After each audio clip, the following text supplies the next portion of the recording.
Good morning everyone. मेरा नाम दिवस द्विवेदी है और करंट अफेयर्स को स्टैटिक्स के साथ डिस्कस करने की जो सीरीज है उसमें मैं आप सभी का स्वागत करता हूं। इसमें हमारा पर्पज ये है कि जो पीआईबी में न्यूज आती है खास तौर पे ऐसी न्यूज होती हैं जो गवर्नमेंट के द्वारा जारी की जाती हैं। अब यूपीएससी ने लास्ट ईयर करंट अफेयर सारे लगभग पीआईबी से बनाए, तो हमारा तरीका हमेशा यही होना चाहिए कि हम पीआईबी को कवर करें। लास्ट ईयर भी हमने यूपीएससी के करंट अफेयर्स को एमसीक्यू के माध्यम से कवर किया होता है। लगभग 25 से 28 क्वेश्चंस करंट अफेयर के एमसीक्यू में स्टेटमेंट से फंसे थे, कहीं ना कहीं से वीडियो में हमें मिले थे। तो अभी हम क्या कर रहे हैं कि डेली आपको एक पीडीएफ फ्री में दे रहे हैं जिसमें एमसीक्यू डेली रहते हैं, लेकिन एक वीडियो आपको मिलता है जो बहुत इंपॉर्टेंट रहता है। उसको हम 360 डिग्री एनालिसिस करते हैं, पूरा कंप्लीट कवरेज। जैसे ये जो स्टैटिक टॉपिक है, ये बात करने वाला है किसकी, सिलीगुड़ी कॉरिडोर की। Union home minister Shri Amit Shah undertakes a review of the security Siliguri corridor. Siliguri corridor को लेके अभी जो हमारे अमित शाह जी हैं उन्होंने क्या किया, रिव्यू बिठाया है। तो हम पूरे एनालिसिस करेंगे सिलीगुड़ी कॉरिडोर को, पूरी मैपिंग समझेंगे, साथ ही साथ पूरे नॉर्थ ईस्ट को समझेंगे। तो पहले हम क्या करेंगे, यहाँ पे प्रीलिम्स रिलेटेड सारे फैक्ट्स कवर करेंगे। प्रीलिम्स रिलेटेड सारे फैक्ट कवर करेंगे। फिर उसके अलावा जो अष्ट लक्ष्मी क्यों बोला जाता है नॉर्थ ईस्ट, उसको देखेंगे। क्या की ड्राइवर है नॉर्थ ईस्ट को लेकर, जो कनेक्टिविटी है, कौन कौन से जोग्राफिकल डिवीजन, एग्रीकल्चर की स्कीम कौन कौन सी चलती हैं, ग्रीन ग्रोथ है, इंफ्रास्ट्रक्चर है। कंप्लीट 360 डिग्री एनालिसिस आपको पूरे नॉर्थ ईस्ट रीजन का मिल जाएगा इस वीडियो से। तो चलिए शुरुआत करते हैं।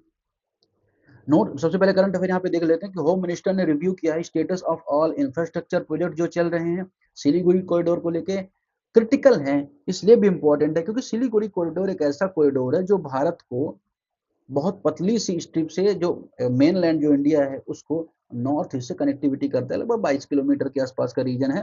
तो ये क्या करता है, ये रीजन बहुत पतला, बहुत नैरो है। तो चांसेस ये है कि अगर कभी चाइना यहाँ पे अग्रेशन दिखाता है तो इस रीजन को कनेक्ट काट के पूरे इस रीजन को सेपरेट कर सकता है। ऐसा बहुत सारे, जो अगर हम बात करेंगे एक्सपर्ट्स हैं, ऐसा उनको मानना है। लेकिन भारत क्या कर रहा है, भारत यहाँ पे मेजर डिप्लॉयमेंट या मेजर इंफ्रास्ट्रक्चर प्रोजेक्ट चला रहा है, नॉर्थ ईस्ट को वेल कनेक्टेड कर रहा है, मेनलैंड इंडिया से नेपाल और भूटान से अच्छे रिश्ते रख रहा है, जिससे कभी भी ऐसे चांसेस ना आए। तो वो इस तरह के जो डेवलपमेंट प्रोजेक्ट्स हैं उसको रिव्यू किया है, उसके रिव्यू करने की बात हो रही है। साथ ही जो पीआईओ एक्टिविटीज चल रही है, डेमोग्राफी जो चैलेंज हो रहे हैं, इलीगल इमिग्रेशन का जो इशू है, वो सारी चीजें भी यहाँ पे रिव्यू करने की बात हो रही है। तो सबसे पहले चलिए शुरुआत करते हैं, बात करते हैं यहाँ पे नॉर्थ ईस्ट के बारे में। तो नॉर्थ ईस्ट के बेसिक फैक्ट की बात करो तो इन यहाँ पे 8 राज्य हैं, 8 स्टेट हैं जिन्हें अष्ट लक्ष्मी बोला जाता है। जिसमें आपको पता ही होगा कि कौन कौन से रीजन आते हैं। जैसे अरुणाचल प्रदेश, जिसे नेफा पहले कहा जाता था, ये आता है। नागालैंड आता है, मणिपुर आता है, मिजोरम आता है ना, त्रिपुरा आता है, मेघालय आता है, सिक्किम आता है और असम आता है। ठीक है, तो अगर आप देखोगे यहाँ पे बात होती है कि सबसे पहले तो अगर आप देखोगे कंप्लीट सभी को राज्य नहीं बनाया गया था, नेफा के अंतर्गत आते थे। बाद में यूटी के स्टेटस दिया गया, जैसे 1971 में UT Himachal was granted statehood. जैसे जो हिमाचल यूटी था उसको इस राज्य का दर्जा मिला। 1972 में अगर आप देखोगे मणिपुर त्रिपुरा को स्टेटहुड मिला। मतलब इस रीजन को और इस रीजन को, त्रिपुरा जो तीन तरफ से बांग्लादेश सीख रहा है, उसमें स्टेटहुड मिलता है। मिजोरम, मेघालय और North East Frontier Agency carved out Assam as a UT. ठीक है, उन्हें अलग करके असम से यूटी बना दिया जाता है, किसको, मिजोरम को, मेघालय को। 1975 में अगर आप देखोगे सिक्किम ज्वाइन करता है, और 1987 में अगर आप देखोगे जो मणिपुर और अरुणाचल प्रदेश को राज्य का दर्जा दे दिया जाता है। गोवा, दमन दीव को स्प्लिट किया जाता है दो में। ठीक है, और 1991 में दिल्ली को रिकॉग्नाइज किया जाता है एनसीटी के फॉर्म में। तो ये बात यहाँ पे हमने यहाँ पर देखी नॉर्थ ईस्ट के संबंध में। नॉर्थ ईस्ट के जो रीजन वो आपने सारे देख लिए, लेकिन फैक्ट यहीं तक नहीं रुकते हैं, बहुत सारी इंपॉर्टेंट फैक्ट्स होती है। जैसे ब्रह्मपुत्र रिवर के बारे में आपको पता होना चाहिए। तो जो ब्रह्मपुत्र रिवर है वो यहाँ पे जब इंटर करती है, इस रीजन से बहती हुई आती है और फिर बांग्लादेश में चली जाती है और फिर जाके बंगाल की खाड़ी में मिल जाती है। ये पूरा रीजन है, पूरा पूरा रीजन हमारा साउथ ईस्ट एशिया के साथ जो हमारी कनेक्टिविटी उसको निर्धारित करता है। बहुत इंपॉर्टेंट रिवर्स यहाँ पे बहती हैं। ऑलरेडी रिवर के बारे में आपको पता होगा, ब्रह्मपुत्र है, बराक है, इसके अलावा दिबांग, लोहित, ये सारी रिवर्स बहुत सारी यहाँ पे बहती हैं। और जो मेघालय रीजन है वहाँ पे मासिन राम, यहाँ पे मेघालय रीजन में जहाँ पे सबसे ज्यादा बारिश होती है, पूरे दुनिया में सबसे ज्यादा बारिश होती है, मासिन राम में चेरा पूंजी है। मणिपुर में अगर आप देखोगे लोकटक लेक है, जो एकमात्र फ्लोटिंग लेक है, झील है, फ्लोटिंग लेक है यहाँ पे। और उसी में एक इम्पॉर्टेंट नेशनल पार्क जिसे केबुलाम जाओ नेशनल पार्क कहा जाता है, केबुलाम जाओ नेशनल पार्क कहा जाता है। काजीरंगा, मानस राष्ट्रीय उद्यान, ये सब वन ऑन राइनो के लिए फेमस है। इस तरह से बहुत सारी चीजें यहाँ पे पता होनी या बहुत सारे फैक्ट इसके बारे में हो जाते हैं। लेकिन अगर हम बात करें यहाँ पर मेन अभी क्या चर्चा में चल रहा है, मेन सबसे ज़्यादा चर्चा में चल रही बात कि जो नॉर्थ ईस्ट रीजन इसको अष्टलक्ष्मी क्यों कहा जाता है। तो पहले पॉइंट को हम यहाँ पे एड्रेस करते हैं कि अष्टलक्ष्मी क्यों कहा जाता है नॉर्थ ईस्ट रीजन को। तो इंडिया का जो रीजन है, नॉर्थ ईस्ट का जो रीजन 8 राज्यों से घिरा है और इस वजह से इसे अष्टलक्ष्मी कहा जाता है। लक्ष्मी का इसे रूपांतरण दिया जाता है। ये जो पूरा रीजन है, ये कल्चरल डाइवर्सिटी को बात करें, चाहे नेचुरल रिसोर्सेज के बारे में बात करें, एग्रीकल्चर की पोटेंशियल की बात करें, चाहे इसकी स्ट्रेटेजिक लोकेशन की बात करें, सभी तरफ से बहुत इंपॉर्टेंट भूमिका निभाता है। इस वजह से यहाँ पे इसे अष्टलक्ष्मी कहा जाता है। लेकिन अगर हम बात करें इसमें जो ट्रांसफॉर्मेशन हो रहा है, इसमें ट्रांसफॉर्मेशन जो हो रहा है उसके मेजर ड्राइव की बात करें, मेजर ड्राइव की बात करें, मेजर कौन कौन से पहल हैं इसके ट्रांसफॉर्मेशन में। तो इंपॉर्टेंट पहल के बारे में बात करें, सबसे पहले हम देखेंगे यहाँ पे कनेक्टिविटी का रिवोल्यूशन हमने यहाँ पे कर रहे हैं। कनेक्टिविटी मतलब किस तरह कनेक्टिविटी, एयरपोर्ट का कनेक्टिविटी हो, रेलवे कनेक्टिविटी हो या बस कनेक्टिविटी हो, हर तरह कनेक्टिविटी हम यहाँ पे बना रहे हैं। और अगर आप देखोगे 10,905 किलोमीटर का जो हमारे पास यहाँ पे क्या था, पहले नेशनल हाईवे था, लेकिन अभी ये बढ़कर लगभग 16,200 प्लस किलोमीटर के आसपास हो गया 2026 में। तो इस तरह की रेलवे कनेक्टिविटी हम बना रहे हैं। हमने बहुत सारे इंपॉर्टेंट यहाँ पे ब्रिज बनाए, जैसे बोगी ब्रिज जैसे एक इंपॉर्टेंट ब्रिज किस रिवर में है, बहुत इंपॉर्टेंट आपको पता होनी चाहिए। ये बोगी ब्रिज जो असम रिवर असम में है ना, ब्रह्मपुत्रा में है। और इसके अलावा अगर हम बात करें नोनी रिवर, सेला टनल की हम बात करें, सेला टनल की बात करें, तो ये सब जो प्रोजेक्ट हमने यहाँ पर चलाए हैं अरुणाचल प्रदेश में। इस तरह का अगर हम देखेंगे उड़ान जो योजना है, उड़े देश का आम नागरिक कहा जाता है, उड़ान योजना के तहत हमने 9 से बढ़ा के 17 एयरपोर्ट हमने यहाँ पर डेवलप कर दिए, जिससे हमारी कनेक्टिविटी बेहतर हो, इनलैंड कनेक्टिविटी बेहतर हो। और लगभग 6,350 जितनी ग्राम पंचायतें हमने यहाँ पर डेवलप की हैं। तो ये भी बहुत बड़ा इंपॉर्टेंट रोल यहाँ पे रहता है कि इसको कनेक्टिविटी में कैसे रिवॉल्व करना है। तो ये तो बात हो जाती है कनेक्टिविटी के लिए हमने क्या किया। फिर दूसरा इंपॉर्टेंट पॉइंट हम यहाँ पे आ जाते हैं, एक्ट ईस्ट पॉलिसी में किस तरह से हमारा रोल है। एक्ट ईस्ट पॉलिसी में देखिए, भारत की जो पहले नीति हुआ करती थी नॉर्थ ईस्ट, जैसे ये भारत का मैप हो गया, तो ये नॉर्थ ईस्ट ये जो कंट्रीज हो गई, ठीक है, जहाँ पे ये यहाँ पे तो भारत ही है, ठीक है ना। इसके अलावा अगर आप देखें यहाँ पे म्यांमार आ जाता है, म्यांमार के अलावा वियतनाम, लाओस, कंबोडिया, ये वाला जो रीजन है भारत दुनिया दुनिया का अगर मतलब एशिया का साउथ ईस्ट रीजन, दक्षिण पूर्व का जो रीजन है, वहां से कनेक्टिविटी बनाने के भारत ने पहले लुक ईस्ट पॉलिसी जारी की थी, लेकिन वर्तमान में एक्ट ईस्ट पॉलिसी है जो इस रीजन से गुजरती है। अब इसके बहुत सारे भारत ने प्रोजेक्ट चलाए, जैसे मेजर प्रोजेक्ट की अगर हम बात करें, मेजर प्रोजेक्ट की बात करें तो पहला है आईएमटी ट्राइलेटरल हाईवे। कौन सा, IMT trilateral highway. IMT highway किसका, इंडिया म्यांमार थाईलैंड जो हाईवे है वो भारत ने इस प्रोजेक्ट की शुरुआत की है। उसके अलावा अगर हम बात करें भारत ने और भी जैसे कलादान मल्टी मॉडल प्रोजेक्ट की बात की, जिसमें भारत क्या कर रहा है, नॉर्थ ईस्ट से कनेक्टिविटी कर रहा है, कैसे, म्यांमार होते हुए, कलादान प्रोजेक्ट। अब ये कलादान प्रोजेक्ट के बारे में आपको थोड़ा सा पता होना चाहिए, क्योंकि जैसे ही अगर आप यहाँ पे नॉर्थ ईस्ट का रीजन देखते हो, ये नॉर्थ ईस्ट का रीजन हुआ, ठीक है ना। अब यहाँ पर आ जाता है म्यांमार, ठीक है, म्यांमार आ गया। तो कलादान मल्टी मॉडल प्रोजेक्ट के अंदर हम यहाँ पे क्या कर रहे हैं, म्यांमार को यहाँ पे जोड़ रहे हैं, किससे, शिप के थ्रू। शिप के बाद हम यहाँ से होते हुए इस पूरे नॉर्थ ईस्ट रीजन को कनेक्ट करने का प्रयास कर रहे हैं। तो ये कलादान मल्टी प्रोजेक्ट भारत में चल रहा है। तो एक तो ये इंपॉर्टेंट हो जाता है। दूसरा, हमने बहुत सारी गवर्नमेंट स्कीम्स यहाँ पे नॉर्थ ईस्ट रीजन में चला रखी हैं। गवर्नमेंट स्कीम्स के बारे में बात कर लेते हैं। तो गवर्नमेंट स्कीम हमने कौन कौन सी चला रखी है, जैसे पीएम डिवाइन योजना की बात कर लेते हैं। तो पीएम डिवाइन योजना में हमने क्या किया है, पीएम डिवाइन योजना का हमारा टारगेट है कि 100% जो फंड होगा वो कौन फंड करेगा, सेंट्रल गवर्नमेंट ऑफ इंडिया क्या करेगी, फंड करेगी पीएम डिवाइन प्रोजेक्ट के माध्यम से। साथ ही साथ हमने NESIDE ने साइड प्रोजेक्ट हमने यहाँ पे चलाया है, जिसका पर्पज हमारा क्या है कि इंफ्रास्ट्रक्चर को डेवलप करना है, खासतौर पे नॉर्थ जो रिमोट एरिया है वहां पर ही हम काम इस तरह से कर रहे हैं। लगभग अगर आप देखोगे तो इस तरह के बहुत सारे प्रोजेक्ट इस रीजन में यहाँ पे चल रहे हैं नॉर्थ ईस्ट में। तो गवर्नमेंट स्कीम से बहुत सारी काम यहाँ पे कर रही है। उसके अलावा अगर हम बात करें एग्रीकल्चर के बारे में यहाँ पे देखेंगे, तो चलिए पहले एग्रीकल्चर के बारे में देख लेते हैं। अब एग्रीकल्चर के रीजन में अगर आप देखोगे तो हमने एग्रीकल्चर में फिशरी सेक्टर की बात करें, फिशरी सेक्टर की बात करें, अगर हम बात करें डेयरी सेक्टर की बात करें, हर एक सेक्टर में हमने काम किया है। यहाँ पे अगर आप देखोगे national mission on edible oil की दिशा हमने प्रयास किया, और यहाँ पे पूरा हमारा पर्पज क्या रहा है कि बूस्ट करना लोकल ऑयल सीड प्रोडक्शन को, और यहाँ पर जो इम्पोर्ट डिपेंडेंसी हमारी कम करेंगे हम, नॉर्थ ईस्ट से कनेक्टिविटी होगी। 475 करोड़ का हमने बजट यहाँ पे बनाया है national mission on edible oil को लेके, खासतौर पे नॉर्थ ईस्ट के कंटेक्स्ट में। अब पीएम किसान योजना के माध्यम से हमारा पर्पज है कि 27 लाख से ज्यादा किसानों को क्या क्या सम्मान निधि देंगे, 2,000 रुपए जो हर 4 महीने मिलते हैं, 6,000 रुपए सालाना हमारे देने का प्रयास है। पीएम किसान योजना को हमने नॉर्थ ईस्ट में प्रयास किया है। पीएम कुसुम कुसुम योजना को प्रधानमंत्री जो किसान ऊर्जा सुरक्षा उत्थान महाभियान योजना, जिसका पर्पज हमारा क्या है कि जो रिन्यूएबल एनर्जी है किसान उस पर डिपेंडेंट हो जाए, सोलर प्लांट लगाए, सोलर प्रोजेक्ट्स लगाए, जिसकी वजह से एक तो क्या रहेगा कि वो खुद की जो जरूरत है उसकी पूर्ति कर पाएगा, साथ ही वो एक्सपोर्ट भी कर पाएगा डिस्कॉम्स को। इसके अलावा हमने पीएम फसल बीमा योजना की शुरुआत की, जिसमें किसान जो क्रॉप रिलेटेड रिस्क रहते हैं उसको मिटिगेट कर पाएगा, क्रॉप की इंश्योरेंस कर पाएगा, और 78 लाख के आसपास जो एप्लीकेशन आवेदन है आए हैं, जिसका पर्पज क्या है कि हम स्ट्रेंथन करेंगे मिटिगेशन को, खासतौर पर फार्मर्स का सिक्योर हो सके वो।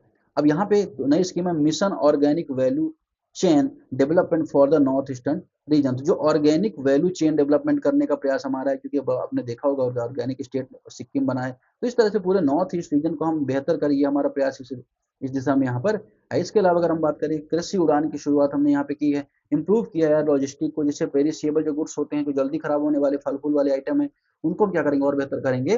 और लगभग जो हमने एयरपोर्ट की बात करी ली, 9 से बढ़ा के हमने 17 एयरपोर्ट डेवलप कर दिए उड़ान योजना के अंतर्गत। साथ ही वन धन विकास योजना की शुरुआत हमने की है, जहाँ पर हम एम्पावर करते हैं फॉरेस्ट लाइवलीहुड को, ट्राइबल की एंटरप्रेन्योरशिप को, और लगभग 19,155 एसएचजी को हमने यहाँ पर सपोर्ट किया। तो ये एग्रीकल्चर सेक्टर में इस तरह से रैपिडली काम यहाँ पे देखने को मिला है, ये तो हमने यहाँ पर देखा। लेकिन बात आ जाती है कि एग्रीकल्चर में तो हमने काम किया, लेकिन क्या सोशल इंफ्रा का हमने यहाँ पे डेवलपमेंट का काम किया? तो प्रधानमंत्री जी के द्वारा जो योजना शुरू की, जिसे कहा जाता है जल जीवन योजना, जिसके माध्यम से हमने पूरे रीजन को जल कनेक्टिविटी करने का प्रयास किया, और लगभग 31 लाख घर बना दिए, किसके अंतर्गत? प्रधानमंत्री आवास योजना के अंतर्गत, पीएम आवास योजना के अंतर्गत हमने यहाँ पर 31 लाख जितने घर बनाए। तो ये बहुत बड़ा डेवलपमेंट प्रोजेक्ट माना जा सकता है यहाँ पर। इसके अलावा हमने शुरुआत की यहाँ पे एम्स गुवाहाटी की शुरुआत की हमने यहाँ पे गुवाहाटी की शुरुआत की, नए मेडिकल कॉलेज बनाए, जिसका पर्पज यहाँ पे क्या था कि जो एजुकेशन रिलेटेड जो डिमांड है नॉर्थ ईस्ट रीजन की पूर्ति की जा सके। आईआईटीज हो, एनआईटीज हो, इसके अलावा जो एकलव्य विद्यालय हैं उनका भी डेवलपमेंट करने का हम प्रयास लगातार कर रहे हैं कि ज्यादा से ज्यादा डेवलपमेंट चीजें होती रहें। ये सारी रीजन है। अगर हम बात करें कि अलग अलग रीजन में अलग अलग ब्रांड डेवलपमेंट हो, जैसे मिजोरम में जिंजर है, नागालैंड में कॉफी है, अरुणाचल प्रदेश में कीवी है, त्रिपुरा में क्वीन पाइनएप्पल है। तो इस तरह के जो फ्रूट्स हैं या स्पेसिफिक चीजें हैं, वो अलग अलग रीजन की जो स्पेसिफिक प्रोडक्ट हैं उनको हम पूर्ति कर पाए, हमारा प्रयास यहाँ पर रहा है। अब अगर हम बात कर लेते हैं, ये तो बात हो गई हमारी मेन जो हमने थीम यहाँ पे बात की। अब बात आती है कि हाउ नॉर्थ ईस्ट जो इवॉल्व हुआ है, कैसे एक स्ट्रेटेजिक फ्रंटियर के रूप में, कैसे ये गेटवे ऑफ साउथ एशिया है, how it is a gateway gateway of south east Asia, south east Asia है। तो इसमें आपको पता ही है कि हमने मैप में आपको दिखाया है, मैप में हमने यहाँ पे बताया कि कैसे ये वाला रीजन साउथ ईस्ट एशिया को कनेक्टिविटी करने का प्रयास कर रहा है। म्यांमार है, बांग्लादेश है, भूटान है, चाइना है, पूरे रीजन को यहाँ पे कनेक्ट करता है ये वाला रीजन। तो आप यहाँ पे मैप में भी अगर आप देखोगे, यहाँ पे आप देखोगे तो इस रीजन में चाइना है, इस रीजन में म्यांमार, इस रीजन में बांग्लादेश है। तो इस पूरे रीजन को कनेक्ट करने का प्रयास करते हैं। तो अगर हम इस रीजन में डेवलपमेंट करते हैं ना, तो जो हमारी साउथ ईस्ट एशिया है उससे कनेक्टिविटी बेहतर हो जाएगी, पहला। दूसरा, जो एक्ट ईस्ट पॉलिसी है जो हम चला रहे हैं वो भी हम बेहतर कर सकते हैं इस रीजन में डेवलपमेंट लाके। ट्रेड इकोनॉमी जो हमारी वो बढ़ा सकते हैं, टूरिज्म रिलेटेड चीजें भी बढ़ा सकते हैं। तो ये सारी चीजें हम यहाँ पे कर सकते हैं साउथ ईस्ट एशिया को लेके, क्योंकि आपको पता है कि साउथ ईस्ट एशिया भारत के पड़ोसी देशों के साथ जो संबंध बनाने का जो प्रयास है भारत का, नेबरहुड जो फर्स्ट पॉलिसी है उसमें हमारा प्रयास यही रहता है कि जो नेबरिंग कंट्रीज उनके साथ बेहतर रिलेशन डेवलप किया जाए, फिर एशिया के कंट्रीज के साथ बेहतर रिलेशन डेवलप किया जाए, वेस्टर्न के साथ ऑलरेडी हमारे अच्छे संबंध हैं। तो ये पूरा प्रयास रहता है, उसको हम पूरा करने का प्रयास हमने यहाँ पर किया है। तो ये एक तो बात हो जाती है। साथ यहाँ पे बात आती है मेजर चैलेंजेस की। अब सबसे बड़ी चीज यहाँ पे चैलेंजेस क्या है हमारे पास। अब चैलेंज सबसे बड़ा क्या है कि जो डिफिकल्ट ज्योग्राफी है यहाँ पे, हम अगर बात करें फ्रेजाइल ज्योग्राफी। अब इस रीजन में पेड़ पौधे जंगल पहाड़ इतने ज्यादा है, ट्राइबल इतनी ज्यादा है, जिस वजह से हम यहाँ पे बहुत ज्यादा डेवलपमेंट लाना हमारे लिए बहुत आसान नहीं है। फिर अगर हम बात करें इकोलॉजिकल सेंसिटिव है। अब जब डेवलपमेंट आता है तो वहाँ पे एनवायरनमेंट को भी कंप्रोमाइज करना पड़ जाता है, और अगर हम एनवायरनमेंट कंप्रोमाइज करते हैं तो जो नॉर्थ ईस्टर्न रीजन है उनमें सबसे ज्यादा फॉरेस्ट एरिया है। अब भारत का टारगेट यह भी है कि भारत अपने जमीन पर 1/3 में हम चाहते हैं कि हमारा एनवायरनमेंट और फॉरेस्ट कवर हो। अगर हम यहाँ पे इस रीजन में डेवलपमेंट ज्यादा करते हैं तो फॉरेस्ट का जो रेशियो है, जो फॉरेस्ट का जो परसेंटेज वो बहुत ज्यादा कम हो जाएगा, ये इशू है। फिर इसके अलावा अगर हम बात करें एथनिक एंड इंसर्जेंसी इशू। अब यहाँ पे एक इशू ये भी आता है कि जो बांग्लादेश से लोग पलायन करते हैं नॉर्थ ईस्ट की तरफ, म्यांमार से भी लोग आते हैं, खासतौर पे इस रीजन में जो ट्राइबल पॉपुलेशन अगर हम बात करें, अब अगर हम बात करें तो इस रीजन में जो ट्राइबल पॉपुलेशन रहती है, सिमिलर टाइप की टाइप भी रहती है, तो इधर से इधर माइग्रेशन होता है, तो सम टाइम इससे क्या होता है कि जो रेडिकल एक्टिविटीज है उनका भी बढ़ावा मिलता है। बांग्लादेश से भी असम में, मेघालय में, त्रिपुरा में जो इंसर्जेंसी होती है, जिस वजह से अगर आप देखोगे तो पूरा रीजन फ्रेजाइल हो जाता है, पूरा रीजन वल्नरेबल हो जाता है, तो ये सारे इशू देखने को मिलता है। फिर नेक्स्ट इंपॉर्टेंट है यहाँ पे इंफ्रास्ट्रक्चर गैप। कई राज्यों में तो हम यहाँ पे बहुत ज्यादा डेवलपमेंट करने का प्रयास किया, जैसे गुवाहाटी हो गया अरुणाचल में, लेकिन वही नागालैंड और मिजोरम वाले जो रीजन है वहाँ पर डेवलपमेंट बहुत ज्यादा, अगर हम बात करें, कम है अभी भी। तो ये एक चीज यहाँ पे है। फिर नेक्स्ट है लिमिटेड प्राइवेट इन्वेस्टमेंट। अब देखो कितना ही सरकार इन्वेस्टमेंट करे, जब तक प्राइवेट सेक्टर इन्वॉल्व नहीं होगा तब तक पूरे रीजन को ग्रोथ यहाँ पे नहीं दिलाई जा सकती, जॉब नहीं दिलाई जा सकती। तो प्राइवेट इन्वेस्टमेंट बहुत कम है, क्योंकि इस रीजन में इंसर्जेंसी की प्रॉब्लम होती है। चाइना की भाई समटाइम सपोर्ट करता है ऐसे ग्रुप्स को, म्यांमार के द्वारा सपोर्ट मिलता है, इस वजह से इस पूरे रीजन में इंसर्जेंसी बनी रहती है और आपसपा लगता है, मिलिट्री लॉ लगता है, जिस वजह से बिजनेस और जो इकोसिस्टम वो इम्पैक्ट होता है। ठीक है, तो ये बात हो जाती है। ठीक, अब ये तो सारे चैलेंजेस यहाँ पे हो जाते हैं। अब हम बात कर लेते हैं वे फॉरवर्ड की। वे फॉरवर्ड की, चलिए यहीं पे देख लेते हैं, पेज ज़्यादा हो गया। वे फॉरवर्ड की, अब वे फॉरवर्ड क्या होनी चाहिए, आप बताइए मुझे यहाँ पर।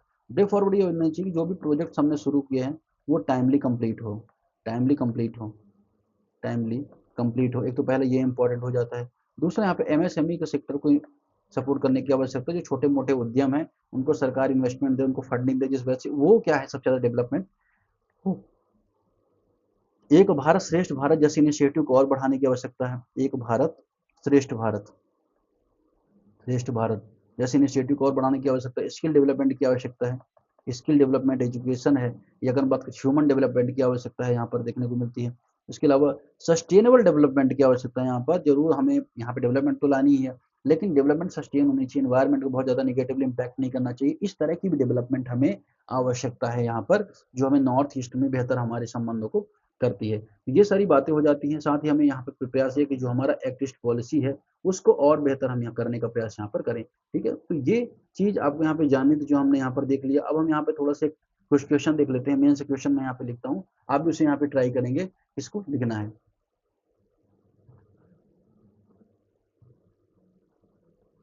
तो यहाँ पर क्वेश्चन क्या है, देखिए क्वेश्चन कहाँ पे लिख देता हूँ मैं, ऊपर लिख देता हूँ कहीं पे, मेंस क्वेश्चन, यहाँ पे बॉक्स बना देता हूँ।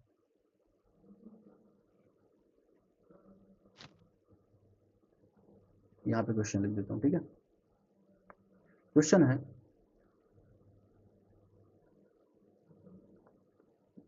North east, north east India is both is both a biodiversity diversity and an ecological fragile region, ecological ecologically fragile fragile region discuss करना है। 15 मार्क का, ठीक है ना, 250 वर्ड्स।